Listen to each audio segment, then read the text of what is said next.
Former President Donald Trump and his legal team are now trying to stop the Fulton County grand jury proceedings against him, and they're taking their fight to the top, asking the Georgia Supreme Court to end the investigation.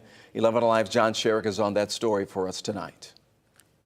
It is a last-minute plea from this former president and his Atlanta attorneys to the Georgia Supreme Court. They are urging the court to hurry and save Trump now from Fulton County District Attorney Fani Willis and from Fulton County Superior Court Judge Robert McBurney. They say Willis and McBurney are violating Trump's constitutional rights by presiding over an illegal investigation of Trump, which may soon result in criminal indictments against him on felony charges that could include racketeering and trying to overturn the 2020 elections in Georgia. The attorneys say unless the state Supreme Court tosses the case now and Trump is indicted, quote, the process will have worked its mischief and Trump will be struggling to disentangle himself from a net that was not lawfully cast. You have to come in, if you're a lawyer for someone like the former president, and ask the court to move quickly and convince them that there's a reason for a court to get involved to prohibit some miscarriage of justice or an alleged miscarriage of justice,